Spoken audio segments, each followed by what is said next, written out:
If you're looking for that kind of terror that really gets under your skin, the genuine kind, it's rarely about ghosts. No, it's about people. It's the persistent, calculating human predator who exists right there in plain sight. Exactly. And that's really what we're diving into today. We've looked at these 8 chilling accounts that you shared. Right, 8 separate experiences. And what we've tried to do is pull out the core understanding of what happens when your everyday world just collapses. That moment you realize you're not just being watched. You're being actively hunted. Our goal here is to sort of understand the playbook. How do these individuals operate? How do they go from 0 to 100 so fast? And how they weaponize things like kindness or social norms, how they invade not just your physical space, but your psychological safety too. These are intense stories, absolutely. But they act as, well, vital warnings, terrifying ones. We're starting where most people feel relatively secure, right?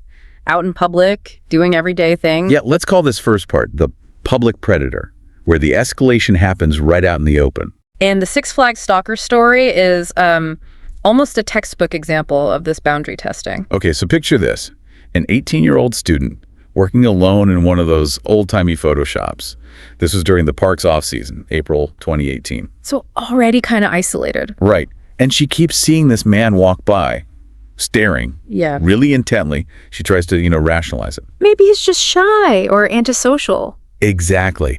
That hesitation, that need to find a normal reason for behavior that feels off. That's precisely what predators rely on. The sources point out the turning point, didn't they? It was when she tried to be nice. Yeah, she smiled and waved. She's trying to break the awkwardness. Big mistake, as it turned out. Oh, yeah.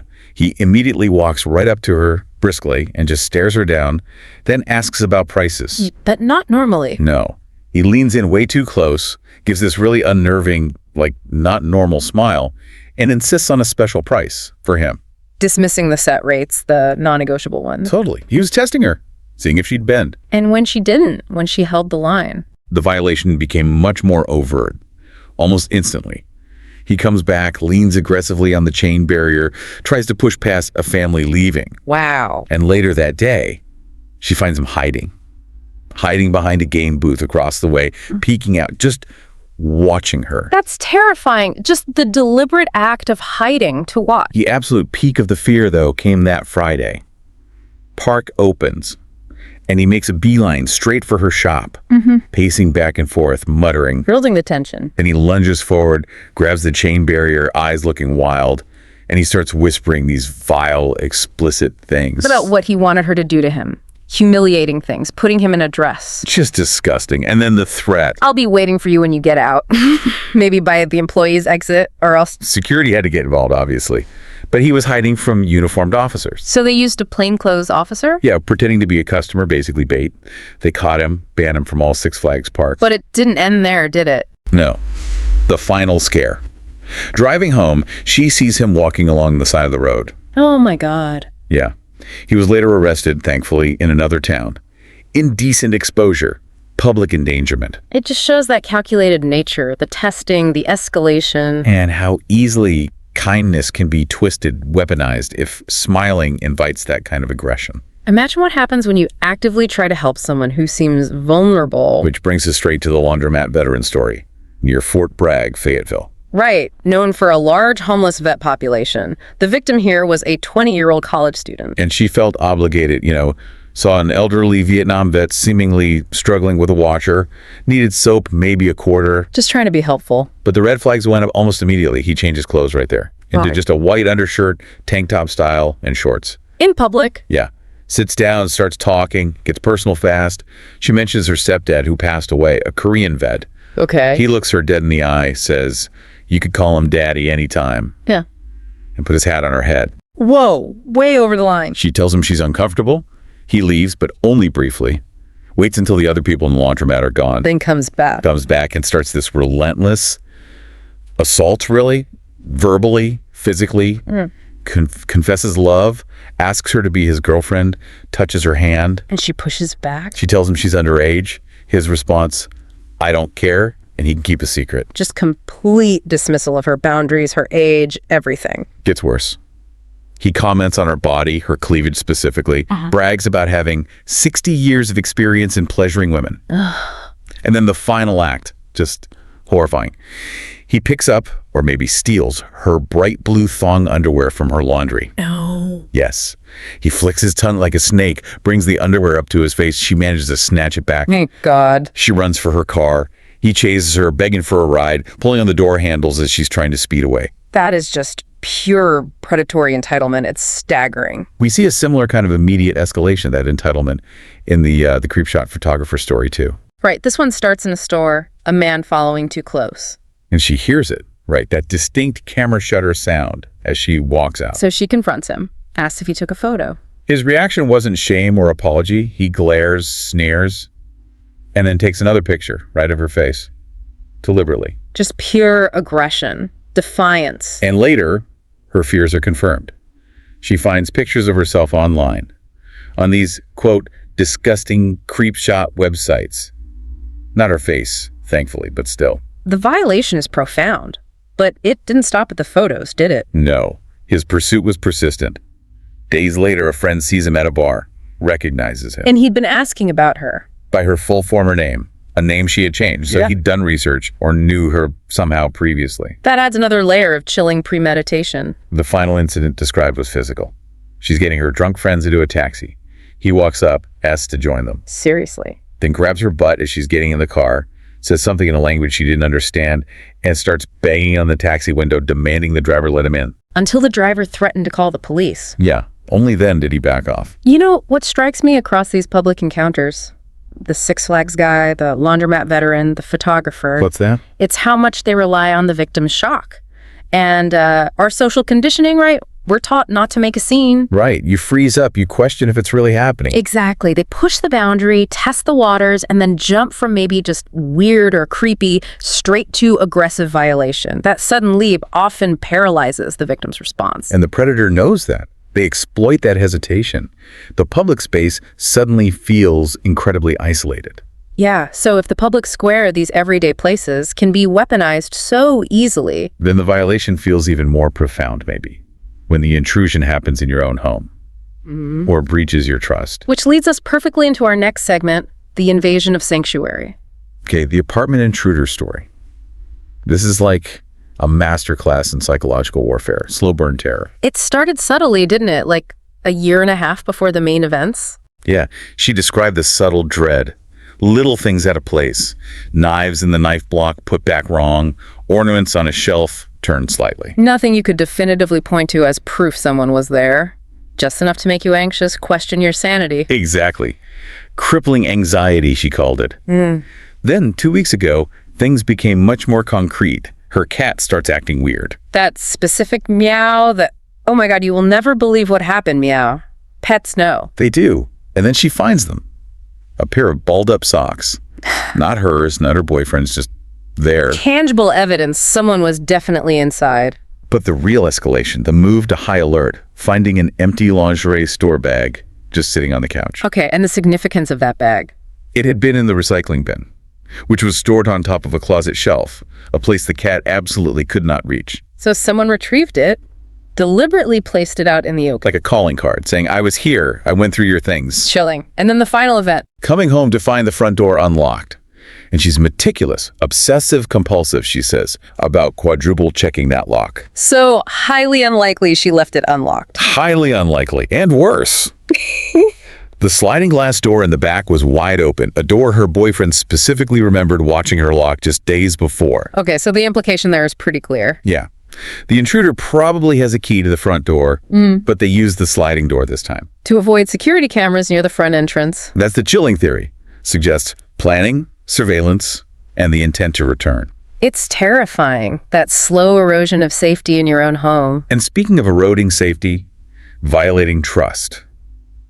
The story about Mike, the manipulative manager. This one is different, but just as insidious. Yeah, this predator didn't need a physical key.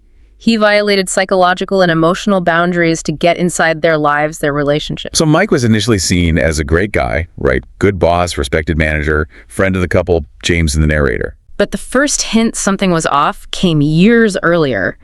He was supposed to do a reading at their wedding. And he just bailed. No explanation. None. Just ghosted them on it. Then years pass. And he reappears randomly calls them up, needs a place to stay for a day or two. With a pretty dramatic story. Oh, yeah. Claims his terminally ill father was caught on camera standing over him with a knife while he slept. Wow. That's quite a claim. And the manipulation tactics started immediately. Vague reasons why suddenly everyone, friends, family, had turned against him. Playing the victim card hard. Totally. Using guilt, like threatening he'd have to sleep on a park bench, claiming he had no money, needed rides everywhere. Despite having had a high-paying job previously. Right. The story didn't quite add up, but they let him stay. And that's when his true nature really started to show. He didn't keep his end of the bargain, like keeping the guest room clean. Instead, he trashed it. Garbage, clothes everywhere, even a melting tub of ice cream. But it went way beyond just being a bad house guest. Way beyond. He started noticing, or maybe probing for, cracks in their marriage. And then he went to work. Strategically. How so? To the narrator, the wife, he acted like her confidant. Validated her feelings about her husband's abusive behavior, even encouraged her to separate. Playing the supportive friend role. But simultaneously, he was talking to the husband, James, telling him the narrator was, quote, dense and hard to teach. No way. Telling James he doesn't know how he lives with someone like me. Basically, feeding both their resentments, turning them against each other. That's incredibly calculated. Diabolical, almost. He was systematically trying to destroy their relationship from the inside. The narrator finally had what she called a weird impulse. To ask James what Mike had been saying about her. Exactly, and the whole deceit unraveled. They kicked him out, obviously. And the epilogue to that. Later, Mike's own mother confirmed it, said he isn't right in the head that he'd been admitted to a psychiatric facility. And the story about his father. She said there was never evidence that any of his traumatic events really happened. He likely fabricated the whole thing. Fabricated trauma to gain access, exploit trust, and then manipulate. It's a different kind of violation than the apartment intruder, but just as profound, isn't it? Absolutely. It highlights the difference between physical access and psychological access. Mike didn't steal things, he demolished their sense of shared reality, their trust, their safety within the relationship. Both are home invasions in a sense. Yeah. One leaves broken locks, the other leaves, well, existential damage. Which brings us to our final group of accounts. Situations where vulnerability is often at its peak. Targeted vulnerability, especially focusing on youth and isolation. Let's start with the high school creeper, Craig. This story really highlights how institutional failures can enable predators. The victim was 15. She said she got nope vibes from Craig immediately. Described him vividly. Long, straight blonde hair, pale face, cold and glassy eyes. That gut feeling again. And his moves were aggressive right away, standing way too close, less than a foot, blocking her exit, just staring blankly. And the touching started early. Yeah, his hands skirted around the edge of my shirt. Then it escalated, standing behind her chair in class, resting his chin on her head. Letting his long arms hang down. And touch her hips, sometimes squeezing her in a hug, right below her breasts. Unbelievable that this was happening in a classroom. Did anyone intervene? She reported it to the counselor. The counselor reported it, but said her hands were tied. Why? The school apparently had a 3 strikes rule. He hadn't reached 3 strikes yet. So procedure over safety, that's deeply concerning. It meant her last refuge, her hiding spot in the library corner, wasn't safe either. He found her there. And continued the harassment. Stood behind her chair again. His hand found the only bit of skin visible outside her turtleneck sweater. Smelled her hair, squeezed her hips so hard his nails dug in. Horrifying. And then the verbal escalation. He leans over, whispers, "Is your mom a MILF?" Then asks about her sisters. Just vile. How does she get away? Pure luck, it seems. A senior girl came by, creating a distraction, and the victim just sprinted. Out of the library, out of the school. And Craig, what happened with the 3 strikes? He eventually hit them, got kicked out and sent to the university, apparently after sending illicit pictures as well as lewd messages to a freshman. So the system only acted after he targeted another younger student. It failed the first victim completely. Moderately. Now, isolation is another huge factor, right? The San Francisco hotel follower story. Yes. This involved even younger teens, 15 and 16-year-olds on a college trip. And the chaperones only met them for breakfast. Pretty limited supervision. So they're in an elevator, already packed. 2 young men, maybe 19 or 20, squeeze in with them. Okay, maybe just crowded. Maybe. But when the girls get off at their floor, the 2 men are there again, clearly following them now, staring intently, getting right up in their face, like half a foot away. That's terrifyingly close. Aggressive. And this is crucial. The victim goes to use the room key, but her roommate stops her. Why? What was her thinking? She realized in that instant that if they opened that door, the men would almost certainly force their way in. Quick thinking under pressure. Absolutely. Save them from a potentially much worse situation. So what did they do? They sprinted back to the elevator, but the men reappeared, followed them down to the breakfast hall where, presumably, there were chaperones. Safety in numbers, finally. Yeah. But the terror wasn't quite over. No. Later, back in their room, the phone rings. Let me guess. It was them. The men. Nothing but heavy breathing and quiet laughing on the line. They figured out the room number, still projecting their power, their control, even remotely. It's incredibly intimidating. And finally, we have these two chilling accounts from dark parks, where isolation is physical, total. The seaside Alarping Park first. 3 14-year-old girls out at night. They see a large silhouette of a man sitting in a cement sculpture. They keep walking, try to ignore it, but then they look back. He's following them and picking up speed. They stop at a bench, maybe hoping he'll pass. But he stops too, at the park gate, illuminated by a light, And he was. playing with himself, just standing there watching them. Then there's the Madrid Park story. Enrique Tierno Galban Park. 2 travelers stop in the park around 8 p.m. It's dark. They hear a twig snap behind them. Dismiss it maybe.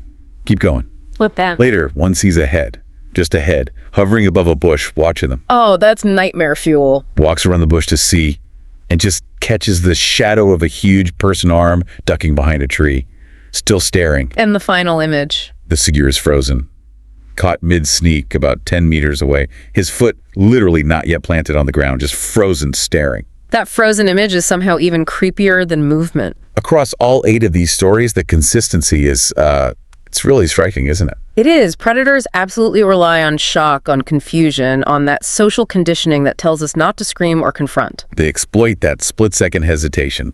They turn parks, laundromats, even your own workplace or home into traps. The sheer volume of these accounts, the persistence of the behavior, from the creepy staring at Six Flags to, stealing underwear, to Mike's psychological demolition. It's a constant, terrifying reminder that vigilance is just always necessary. You can't switch off. And even when there's that immediate relief of escape, like getting away in the car or the predator being caught. How does this kind of persistent, non-violent stalking fundamentally change how you see the world, your perception of safe spaces? It shatters it, often permanently. Once that basic sense of security is broken, the world just feels different, more dangerous. We really hope this deep dive into the source material has offered some valuable, if unsettling, insight into how these predatory individuals operate. It's grim, but understanding the patterns is crucial. Please stay aware out there, stay cautious. Thank you so much for joining us for this deep dive. We appreciate you listening. If you want to continue exploring these darker realities that the sources bring to light, please do like this, share it, and subscribe to our channel. That's Horror Docx. We'll see you next time.